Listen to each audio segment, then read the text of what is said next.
Welcome to another edition of Community Conversations. I'm Frederick County Executive Jan Gardner, and I'm pleased to have joining me today our Government Affairs and Public Policy Director for Frederick County, Roger Wilson. Yeah, nice to be on the show again. Yeah, nice to see you, Roger. I see you all the time, but we're now going to share with the public what you do and what we're working on right now.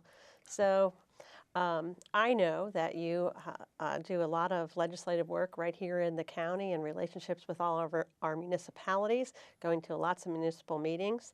But right now we're in the midst of our legislative session in Annapolis. So why don't you share with our viewers where we are in the process in Annapolis? Well, you know, this is my second year in this role, and going down to Annapolis, as I can remember back last year, it was a lot of newness happening. A lot of the General Assembly, there was a big turnover, about 60%. So you have a lot of new folks there last year. This year, they're kind of filling things out and actually making laws. So we're excited this year of what's happened. We're about, I would say, close to 90 days into session. We have 2 more weeks that we have left, and so we're looking at April 11th for sine die. So we're excited about that, and we'll see what's next.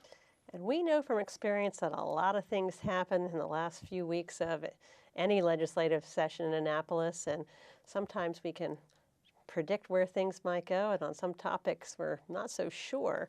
So what's the status of some of the county priority bills?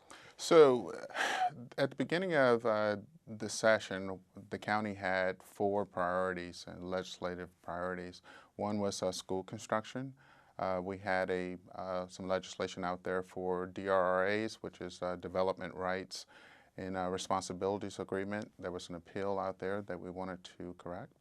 And also there was a tort claim notification to go back to the county attorney. And then the last initiative was a small business tax credit. That will enable us to, have one more tool in our toolbox so that we can foster and support small business here in the county. So there was a lot in that package, but we've been very successful with pushing those initiatives forward. Both you and I have been down in Annapolis quite a bit, trying to advance those, working with our delegation and also our partners at MACO, which is the Maryland Association of Counties.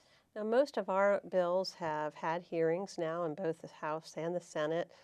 Some have been voted on in one side or the other and appear to be advancing. And so I think we're going to have a fairly good success rate this year on our local priorities. Mm-hmm. And I think at least 3 out of 4 bills will pass, which is a pretty good rate. I'm hoping that's a good rate. I'm hoping that we can obtain some more school construction funding this session through our relationships with the leadership in the House and the Senate. And also, we've been working on one of the city's priorities, which is the Downtown Hotel and Conference Center. So we've actively been working that issue with our delegation and with other members of the legislature and participating in the House and Senate hearings on that bill. Now, the Hotel Conference Center, that is a game changer here in the city. It's going to be the next biggest, economic endeavor here in the city, and we're hoping to get that through as well. And so I just can't wait to see what's next. That's right.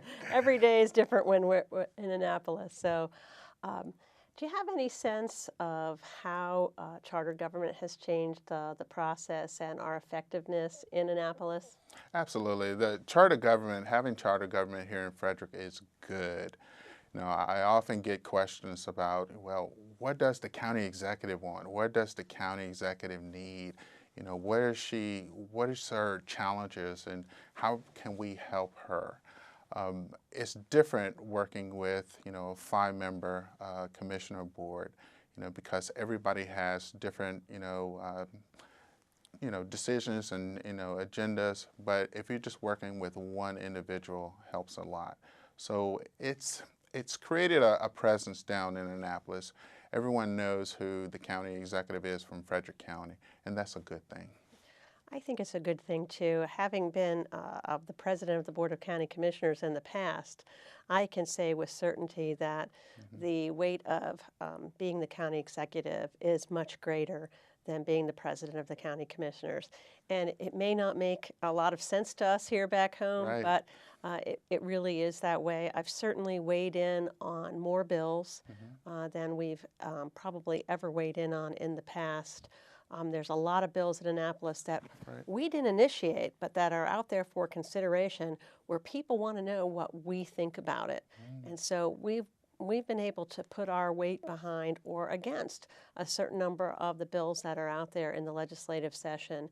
And I think it's also been a good experience for us to not just be active participants in the Maryland Association of Counties, but also to be part of the Urban County Executive Group, which has provided us with Right. the opportunity to work together with the big counties on some of our shared priorities, and also to have access to the leadership in both the House and the Senate.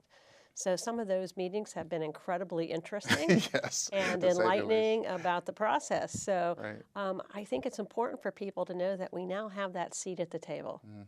And so, you know, Frederick and a little bit like Harford County, we sit both in the urban coalition and in the rural coalition. We kind of straddle both because we still do have a lot of agricultural interests in Frederick County. Yes. So it puts us in a unique place. Yeah, sometimes we find ourselves in the middle of that discussion as well. So, but it's been very good this session, just having you down in Annapolis, providing testimony, on bills, and for the legislators to see you, support and sometimes oppose some bills that are not in our favor.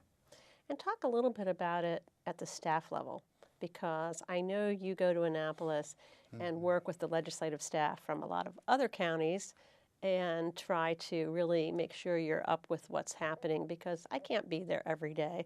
So you're often the face of Frederick County representing me in Annapolis. Absolutely, and often I'm down there, I would say 2 to 3 times a week, depending on if there's an issue that pertains to Frederick County that I need to be involved in, but also supporting a number of other initiatives that the jurisdictions, the counties are very involved in. I'm often down at the MACO staffers meeting on Fridays, and we're going through a list of legislation that's out there that may be supportive of counties throughout the state of Maryland. So it gives me an insight on how laws are being made, and what it takes to get a law, a proposed law through the legislative process. So it's been great. It's been sometimes a good learning experience, but I feel like I'm a pro at this now. I've been able to provide testimony for legislations before hearings, so it's been good, all good. Yep. Well, and it's great to have you there because it's a fast-moving environment. Yes. And if you need to show up at a House or a Senate hearing or speak to a legislature about some last-minute amendment that's Right. going on a bill, you really can't get in to talk to them if you're not there, if you're here in Frederick County. So it's really important that we have you in Annapolis able to show up that last few days as these things really, really, really move quickly through the cycle. And some of the things we're interested in, just for our viewers to understand, is what we call highway user revenue, Right. which is our county share of the gas tax that every resident pays when they go to the pump. And for many decades, counties and municipalities shared in that highway user revenue on a formula, which was based on a combination of road miles and vehicle registration. So it was population and road miles. And 6 or 7 years ago, when the state was in their budget crunch due to the recession, we lost 96% of our highway user revenue, which was about $13.5 million annually. It's a lot of money. So over time, we've lost about $80 million that we spent to maintain county roads, and our municipalities in Frederick County lost about $5 million. So this year, we have some restoration possibility on our phase-in. So the governor put money into the budget. The Senate took it out, the House put it back in, and that's really active here in play right at the end. And it's hard to predict if we're going to start seeing some of that revenue back or not. So that's the kind of issue that we can work on collaboratively, both with other counties and with other municipalities, but we need to be there. Yes, and that's one that we're watching closely for this session. Particular, understanding how those funds and transportation priorities are going to be divided up among the jurisdictions.